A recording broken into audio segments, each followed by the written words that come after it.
মানুষ কবর থেকে উঠে বলবে আজকে কি হলো, সব কেন ধ্বংস হয়ে গেল? আওয়াজ আসবে হাযা মা ওয়া'দার রহমান, এটা রহমানের ওয়াদা করা দিন, কিয়ামত হবে একদিন, কিয়ামতের ঘটনা ঘটবে, এই ওয়াদা করেছেন কে? মানুষ যখন বলবে ওয়াকালাল ইনসানু মা লাহা, কি হলো এই দুনিয়ার? আওয়াজ আসবে হাযা মা ওয়া'দার রহমান ওয়া সাদাকাল মুরসালুন, এটা রহমানের ওয়াদা, রহমান তার ওয়াদা মানুষকে জানিয়েছিলেন রাসূল যারা নবী দ্বারা, পয়গম্বর দ্বারা। আজকে নবী রাসূলদের সেই কথা সত্য হতে চলেছে, রহমানের ওয়াদা আজকে সত্য হতে চলেছে। আজকে সেই কিয়ামতের দিন যখন এই আওয়াজ মানুষের কানে আসবে, আপনারা বলেন তো বেনামাজি পাপী তাপী সুদখোর ঘুষখোর জালেম পাপী তাপী লোকদের কলিজায় তখন ভয় বাড়বে না কমবে? এজন্য আল্লাহ বলেছেন এই কথা শোনার পরে এক শ্রেণীর মানুষের কলিজা কেঁপে উঠবে।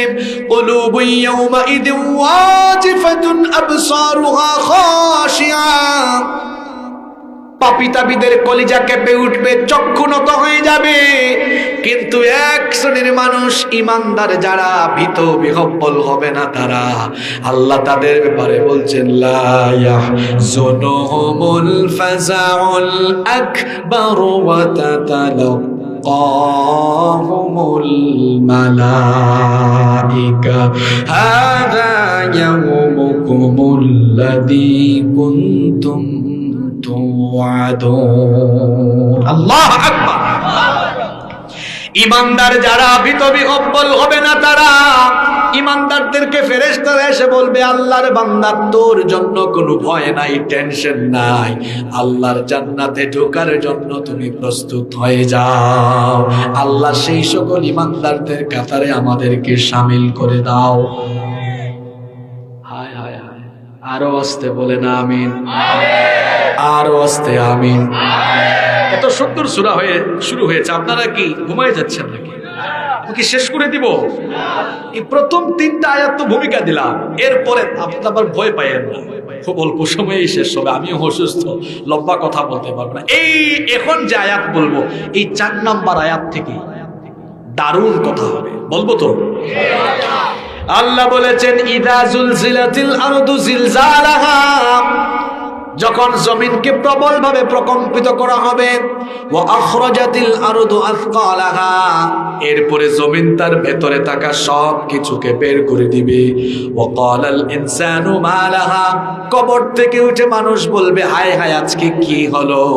আল্লাহ তাআলা বলছেন ইয়াউমা ইদিন তুহাদ্দিসু আখবারাহা। যুবকরা আছে নাকি এখানে? হ্যাঁ, যুবকরা ভালো করে শুনবেন ভাই।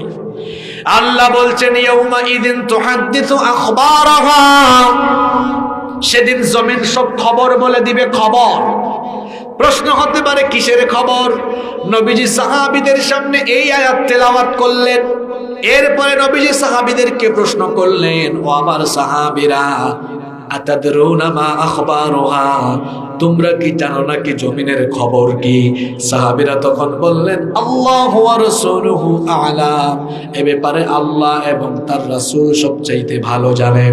নবীজি তখন বললেন ফা ইন্না আখবারুহা আন তাশহাদা আলা আবদিন আও আমাতিন আলা যাহরিহা তাকুলু কাযা ওয়া কাযা। নবীজি বললেন জমিনের খবর হলো তোমরা জমিনের উপরে যা কিছু করো, জমিন তার নীরব সাক্ষ্য হয়ে আছে। কিয়ামতের দিন তোমাদের সকল কাজকর্ম জমিন আল্লাহর কাছে ফাঁস করে দিবে। ভালো করে শুনেন, এই জমিনের উপরে জিনা করিয়েন না। এখন জমিন নীরব, জমিন নিরীহ, জমিনের জবান বন্ধ, আমাদের জবান খোলা। কিয়ামতের দিন হবে উল্টা, আমাদের জবান বন্ধ, জমিনের জবান খুলে দিবেন কে? আপনারা বলবেন হুজুর আমাদের জবান যে বন্ধ হয়ে যাবে এই কথা আপনি পাইলেন কোথায়? আসেন কোথায় পাইলাম দেখাই। আল্লাহ বলেছেন আল ইয়াউমা নাখতিমু আলা আফওয়াহিহিম ওয়া তুকাল্লিমুনা أيديهم وتشهد أرجلهم بما كانوا يعملون।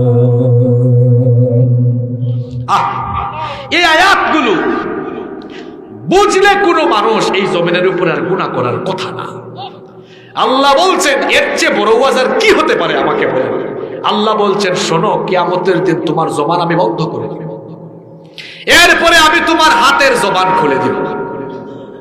এই হাত কথা বলবে তুমি কি করেছো, এই হাত দিয়ে কত দাড়িওয়ালা লোককে পিটিয়েছো, এই হাত দিয়ে কত আলেমদের হাতে হাত করার পায়ে ডান্ডা মেরে লাগিয়েছো, হাত আল্লাহর কাছে বলে দিবে।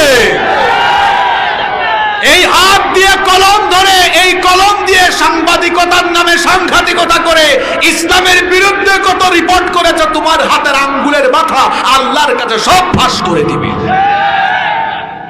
দুনিয়ার বিচার আর আল্লাহর বিচারের সিস্টেম একরকম না, আলাদা। দুনিয়ার বিচারের সাথে আল্লাহর বিচারের কোনো মিল নাই।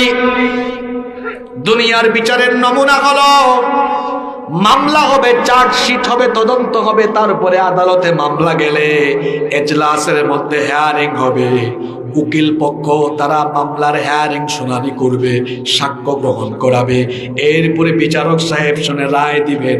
মাঝে মাঝে এমন হতে পারে উপরের প্রেসারে রায় যাওয়ার কথা ছিল একদিকে চলে যেতে পারে আর একদিকে। কিন্তু আল্লাহর বিচারে এইরকম কোন সিস্টেম নাই। আল্লাহর বিচারে কোনো জুলুম নাই। আমরা মাঝে মাঝে বিচারের নামে অবিচার করে মানুষের উপরে জুলুম করি, আমরা মাঝে মাঝে বিচারের নামে অবিচার করে নিরপরাধীকে অপরাধী বানাই আর অপরাধীগুলোকে নিরপরাধী বানাই। কিন্তু আল্লাহ এমন নন। আল্লাহ হচ্ছেন আলাইসাল্লাহু বিআহকামিল হাকিমিন। তিনি শ্রেষ্ঠ বিচারক। তিনি কারো উপরে বেইনসাফি করেন না, জুলুম করেন না। এই দুনিয়াতে জন্ম থেকে নিয়ে মৃত্যু পর্যন্ত আমি আর আপনি যা করেছি সব আল্লাহ জানেন কি জানেন না? জানার পরেও আল্লাহ একতরফা বিচার করবেন না। একেবারে সাক্ষ্য প্রমাণের ভিত্তিতে আল্লাহ প্রমাণ করাইয়া দিবেন বান্দা অপরাধী। আল্লাহর বিচারের সিস্টেম দেখেন, কোনো উকিল নাই, কোনো হেয়ারিং নাই, কিছুই নাই, জবানটা বন্ধ করে দেওয়া হবে। আল্লাহ বলছেন তোমার হাত কথা বলবে, এই হাত সব কুকর্ম ফাঁস করে দিবে। হাত দিয়ে কোথায় কোথায় অপকর্ম করেছো, এই হাত দিয়ে কোথায় চাঁদাবাজি করেছো, এই হাত দিয়ে কোথায় কোথায় হাতের অপব্যবহার করে জুলুম করেছো, হাত বলে দিবে, পা বলে দিবে। পা দিয়ে হেঁটে হেঁটে হেঁটে হেঁটে কোথায় গিয়ে কি করেছো পা বলবে। অন্য আয়াতে আল্লাহ বলেছেন হাত্তা ইদা মা জাউহা শাহিদা আলাইহিম সামউহুম ওয়া আবসারুহুম ওয়া জুলুদুহুম বিমা কানু ইয়ামালুন। শুধু হাত আর পা নয়, আল্লাহ বলেছেন শাহিদা আলাইহিম সামউহুম, তোমাদের এই কান কথা বলবে। এ যুবক তরুণ ছাত্র ভাইয়েরা শোনো, তোমাদের ওয়াজ চলে এসেছে। এই কানের মধ্যে ইয়ারপড লাগায়া, হেডফোন লাগায়া যে সারাদিন গান শোনো, ঝাঁকানাকা ঝাঁকানাকা শোনো, এই কার এগুলো সব বলে দিবে কার কাছে?